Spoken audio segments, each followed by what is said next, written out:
Let me ask you all a question. Have you ever read a typo so bad it cost you 200 dirhams, your dignity, and a friendship? Because I have. Meet John. John has been my friend for the last 2 years, and he has in fact started job hunting, sending out CVs, attending job interviews for a few months now. I messaged him on a random Tuesday saying, "Yo, did you get the job?" And he messaged me back saying, "I'm hired." Naturally, I freaked out. I went out and bought him a cake, a nice one with little golden flakes on it, some takeout, and I even bought flowers. I showed up at his door and rang the bell. No response. Rang the bell again, and he opened up the door, yawning, and said,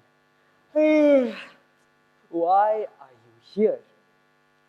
See, turns out, instead of typing, "I'm hired," he meant to type, "I'm tired." One letter, one teeny tiny typo, and just like that, 200 dirhams down the drain. But that moment stuck with me. See, we live in a world obsessed with perfection. Autocorrect, backspaces, get it right. But what if typos aren't just mistakes? What if they're tiny windows into our humanity, unexpected sparks of innovation and even the truth? We are taught to fear mistakes, delete it, apologize, pretend it never happened. But psychologist Carl Dweck proves we grow most when we mess up. Think of typos like a GPS. Take a wrong turn, it doesn't scream failure, it calmly says recalculating. Typos are life's recalibration. They don't mean stop, they mean you're learning. And sometimes what seems like a mistake is actually a moment of brilliance. Yes, what if the error becomes the breakthrough? Google was meant to be written as Google, a math term. But that typo birthed $1 trillion empire. Tumblr dropped the E. Maybe on purpose, maybe it didn't. But that slip gave it edge, identity, a whole new look. And finally, your QWERTY keyboard, purposefully misspelled to slow typists down. But it didn't. It revolutionized typing. Sometimes the typo doesn't ruin the idea. It is the idea. But it's not all about big brands and innovations. Sometimes typos simply brings us closer. John later texted me, "I'm excited to sue you." I think he meant to say, "I'm excited to see you." But with John, I can never know.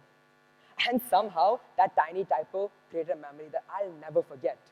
And it's not just in texting too. Beat signs with accidental poetry, hilarious Google Translate fails, or funny airport signs. Typos reminds us to laugh, especially when life feels perfect. And then there are typos that just hit deeper. Once during a rough time, I texted John, "I'm just tired." But what came out was, "I'm just tried." Tried. Not what I meant, but exactly how I felt. Tested, struggling, barely hanging on. Typos whisper what our minds haven't admitted yet. They don't distort the truth, they expose it. And that's just the beginning, because beyond the awkwardness, beyond the autocorrectness, typos are something more from us. They ask for empathy. For millions with dyslexia, typos aren't just slips, careless errors. They're mountains climbed daily. And it's not just dyslexia too. You could be a tired mother messaging an important client while wrangling kids, or a student drowning in deadlines, or an international student trying to find their voice, or John, exhausted after his 10th interview of the week. Yet, we still judge people based on their typos. One wrong letter on your resume, job gone. A brilliant post online, but spelled there wrong, that's what everyone sees. We edit humanity out of each other, so what if we read like humans, not editors? especially now in a world full of AI-generated content. Now, come on, let's be real. Everyone here has used AI for something. Emails, project, schoolwork. I definitely haven't used it for my English assignment if my English teacher is watching this. But if you've ever read AI writing, you'll know it's perfect. Perfect grammar, perfect structure, subject-verb agreement, but no soul, no life, no typos, no sign that a real person was ever there. In the future, typos might be the only thing that proves that we are human, the only thing that separates us from our sentient overloads. Typos are proof that we showed up, proof that we felt something, and maybe, just maybe, that's what makes it worth reading. Which leads me to something I need to confess. This whole time, I've talked about my friend John, right? Well, I lied. His name wasn't John. It's John. Yes, I misspelled it in a talk about typos. But didn't matter. You all still saw him. You still laughed with him, and you still felt the story. Because if a misspelled name can connect us, imagine what else we'd forgive if we looked past the surface. Typos change the world. They force us to slow down, to rethink, to laugh, to listen, to embrace the beautiful, messy truth.